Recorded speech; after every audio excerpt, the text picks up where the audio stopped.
U novim idejama razgovaramo o populizmu, o demokraciji, o ugroženosti demokracije i to prije svega iz raznih ekstremističkih pobuda, ali i o tome kako se može obraniti demokracija. Može li se, na primjer, obraniti tako da se građane obaveže na to da izađu na birališta. Odmah na početku podsjećam vas i pozivam vas da se pretplatite na naš kanal. Na taj način vi ćete lakše doći do nas, a nama će biti lakše doći do novih gledatelja. Drago mi je da u našem studiju mogu pozdraviti gošću koja je stigla iz Švedske sa Sveučilišta Uppsala. To je profesorica Anthoula Malkopoulou. Good afternoon and welcome to Zagreb. Thank you. It's great to be here. Thanks for the invitation. Your focus, or one of the focuses of your scientific interests, is defending democracy. Is that correct definition? Yes, that's very correct. What does it mean, defending democracy? Well, democracy has been challenged in the past years by a lot of internal actors, homegrown enemies of democracy, so politicians and parties that are not committed to democratic principles or that are undermining democratic institutions. And the idea of defending democracy is to do something about it and to stop this deliberate undermining of democratic institutions and values from inside actors. How would you define those inside actors, their motivation, and how would you describe their profiles? Are those people populists? Are they extremists? Are they both? Yes, so this has been also changing. When I started working on defining democracy, we were mostly talking about right-wing populism and how it's an ambiguous actor that may have that doesn't look very much of it antithetical to democracy as such. They would be calling themselves illiberal Democrats, for example. But now, as years passed, it's very clear to a lot of us that this is basically an autocratization movement, that they may be indirect and maybe kind of stealthy, but they are still attacks on the democratic institutions that we witness in Hungary, in Poland up to some years ago, and in Turkey and so on. And then a lot of Western European countries also have such actors. You can call them far-right populists, and I'm going to be fine with that definition. Are the populists part of our democratic system with whom we have to deal as democracies, as societies? Are they enemies to the democracy? Well, or both? They're both in the sense that they're still a part of the political society. They grew out of different needs and problems that political societies really experienced, and they kind of came to fill some gap. But that doesn't mean that they're not a problem at the same time, a threat, or you can call them an enemy. Is a little harsh, but that what they do is not necessarily constructive for democracy, on the opposite. So in that sense, they're both a threat and a corrective, as we say. While I was preparing for this interview, I found the definition of militant democracy. Mm-hmm. What is it?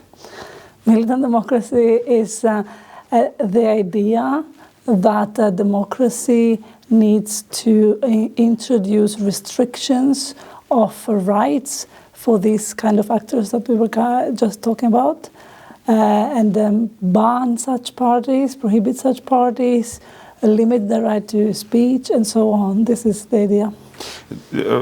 I saw a big discussion. Is it the best solution? What do you think about this approach? Do you think that we need to reduce some rights to preserve liberal democracy today? Well, it's a very thorny question, and I'm mostly critical of this approach that I think is deeply problematic from a normative perspective, because it basically uses anti-democratic means to defend democracy. So it's very paradoxical. it has also large potential for abuse, and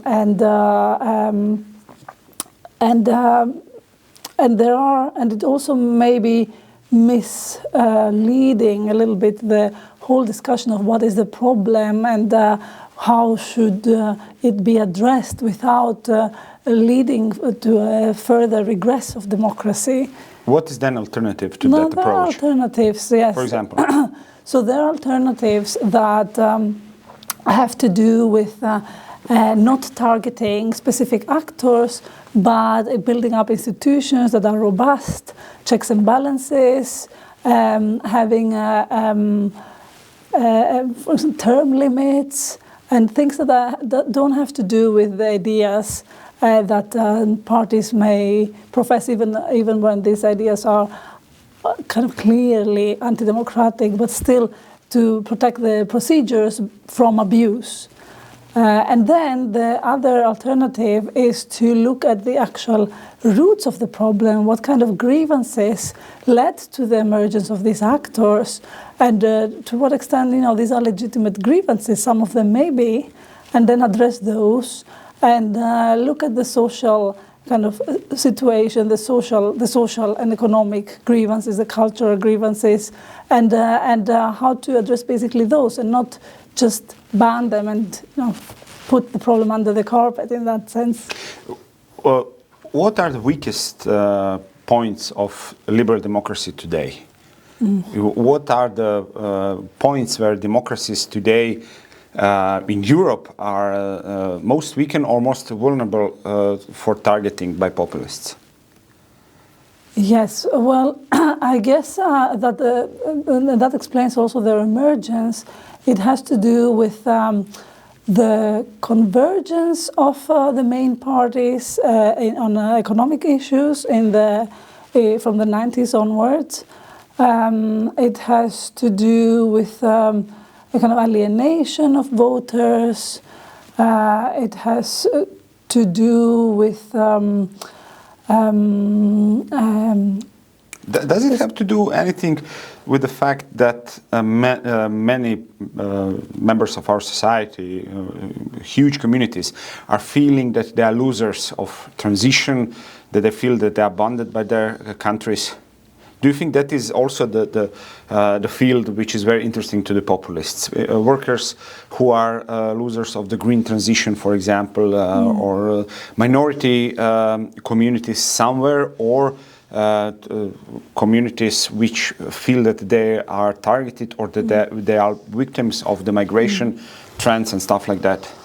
Yes, there is this thesis that the losers of globalization have turned to these parties, but you don't look like you believe in that theory. I think there's a huge part of the responsibility to the actors that actually frame things like that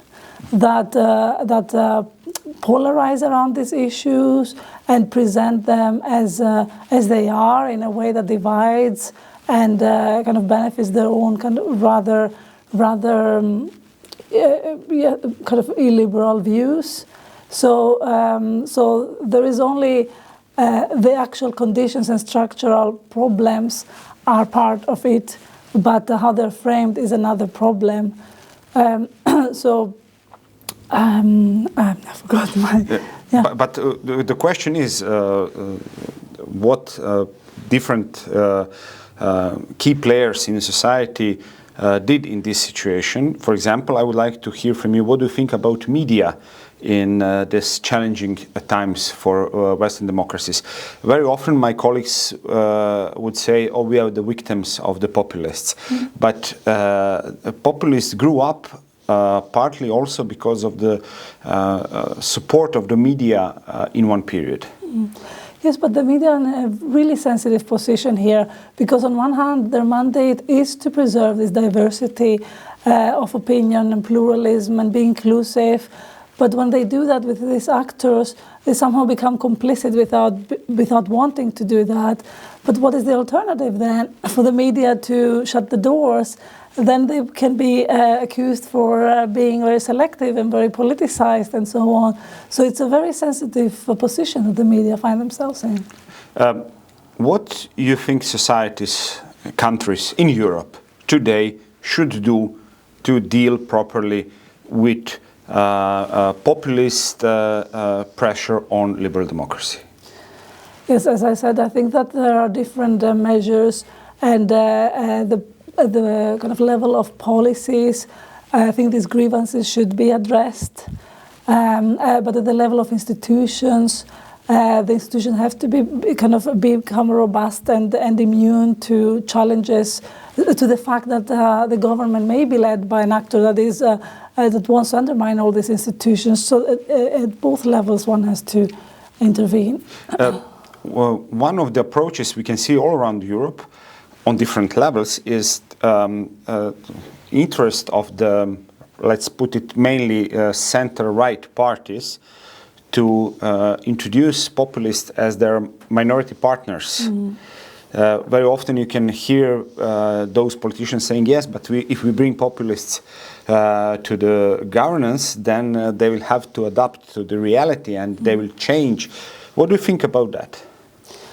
Yes, there is this argument, and I have been very favorable to the idea that if you include them, they will moderate themselves, because they adapt to the reality, they have to play by the rules, and so on.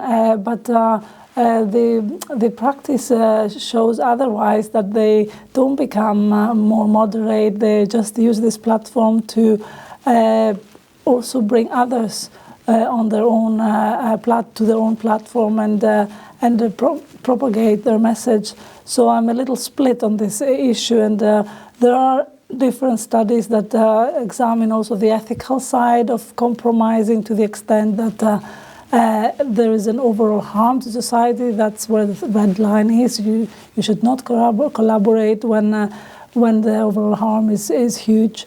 But also total exclusion is I'm also not very happy with that. There's a problem with that too. One of the approaches you suggested at your lecture here in Zagreb as possible tool is also mandatory voting, because the higher turnout helps to cure radicalisms. Did I explain it correctly? Yes, I saw some correlation, if you like, between countries like Australia, Uruguay, that have compulsory voting and didn't have such a strong kind of populist wave like countries around them. Other kind of Anglophone countries like US and the UK, for example, Australia didn't have that. And that also combined with an idea that I have seen in my historical research being repeated, that compulsory voting will bring in the moderate voters who usually are indifferent. That's why they don't vote. Those who vote tend to be the very radical, they're very, very passionate. So thinking about all this, then I examined and found that there are three mechanisms through which compulsory voting may be a real good obstacle to right-wing populism, and that's because the mobilization advantage that the way that populism thrives with by mobilizing very passionately and very intensely, they lose this advantage because mobilization then is automatic and horizontal. Yes. We have an analysis here in Croatia which says that the lower turnout in our society we have among youth, poor, and people with lower than average education.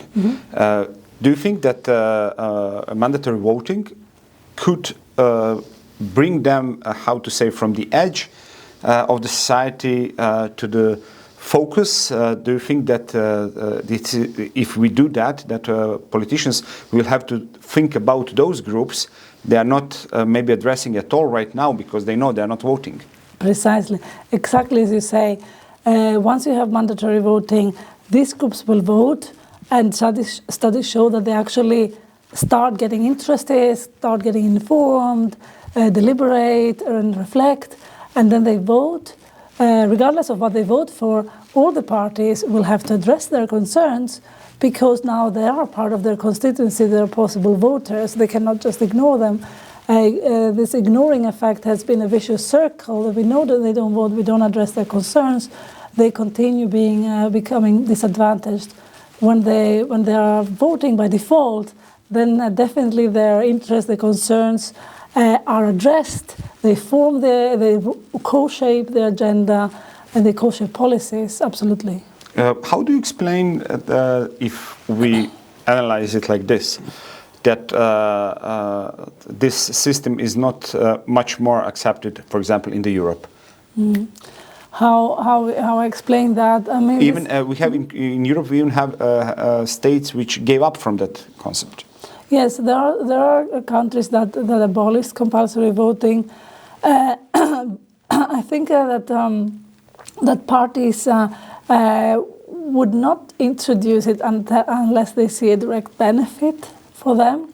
Really and direct. It's hard, yes, and it's hard to exactly predict, if you like, what will be their benefit. And from their own view or point of their own party. And the paradox is also that the parties that are in power have come to power through this low turnout. So they would have maybe even a disincentive to increase the turnout, because that would create uncertainty for their own political prospects. Especially so maybe small parties which are just above census. So I think that applies to all parties. The results would be different, yes. Definitely. Very often the argument against the system says that we should defend liberty to decide do we want to go to elections or not. Not going to elections is also a message, and so on and so on. What do you think about this libertarian approach? Yes, I think it's a libertarian approach. I think I'm also a proponent of political liberty, and I think that people should have the option to, for example, cast an invalid ballot or vote none of the above. So not mandatory voting, but mandatory turnout. Actually, mandatory just that. Turnout, yes, because this is good information. We know that these people came and they don't like any of the parties. But if there is abstention, you can interpret it in all sorts of ways, and parties really also tend to interpret it in whatever way suits them. So abstention doesn't give us any information, and liberty is also about governing yourself. So liberty without power is not much. Liberty to be dominated is not much of a liberty. It's actually unliberty, if you ask me. So, from the perspective of the strength of democracy, what do you think about the argument that non-educated, non-informed voters who are voting just under pressure are not helping, but maybe also threatening democracy? Do you think that it is possible with mandatory voting? Do you think it is possible that we will have voters who will be not informed enough, not motivated, maybe easy targets again for the populists? Yes, there is this argument, but in reality, there is also a lot of research that shows that once they know that they have to vote, they make an effort more than we imagine that they would. Because it's the intention to vote by obligation, it creates an incentive to get informed. So there is, of course, there will be some amount of citizens that will just not take it very seriously, but this is not such a high amount compared to the benefits of having such a hyper-inclusive turnout. Talking about this approach and condition of our democracy in general, do you think that we have problem with the educational system also, with values learned in our educational system with young people who maybe do not appreciate enough democracy? Well, I cannot speculate about what is the case in every country, but young people have been among the groups that don't go to vote much, and they are not motivated, perhaps because sometimes politics looks or feels out of date or out of fashion. But after this kind of long period of alienation, we see also that a lot of these young people are drawn to far-right parties, which is a little bit of a concern. I'm pretty sure it's not the majority of young voters. That's why if you don't have compulsory voting, you would only see that part of the young voters, the one that vote for far-right parties, which is not representative. We mentioned several times right-wing populism. Do you think that this is exclusive trend for right part of the political spectrum, or we don't? Do we have a left-wing populist as also as a threat to democracy, or it's not the same situation on both sides? Yeah, there has been, of course, there has been left populism in Latin America, in Greece, Spain, and so on. But the moment is somehow past, and populism is, and then these parties have been populist to an extent. They have been all at the same time embracing progressive liberal values, being inclusive, and so on, of immigrants. So there was a different kind of populism, but it's not on trend, if you like. And the other kind of populism, the right wing, is very much still on the rise. So I don't think it's much. There's reason to be concerned or do something about left wing populism.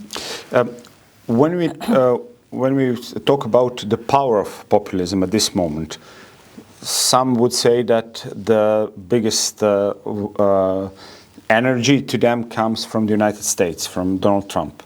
Many people think that in Eastern Europe we didn't learn enough about democracy, or we didn't taste it enough, so we have weakened democracies which are maybe easier to fall under the pressure of the populism.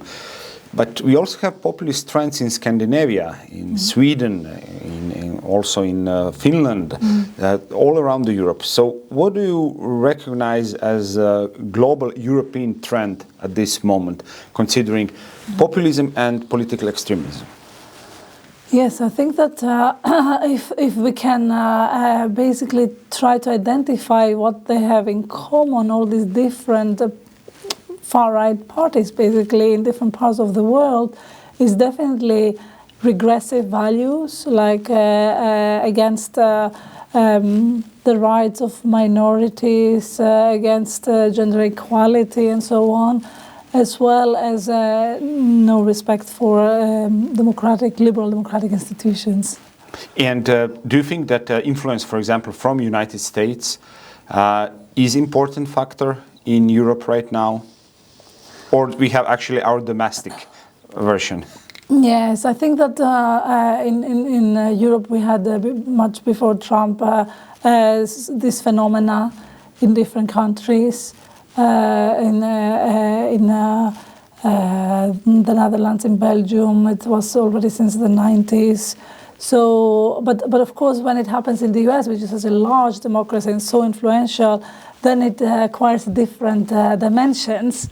But I don't think that there is a transmission effect in that sense. Of course, these parties do support each other, but not necessarily successfully. And they're trying probably to use the momentum for themselves. Yes.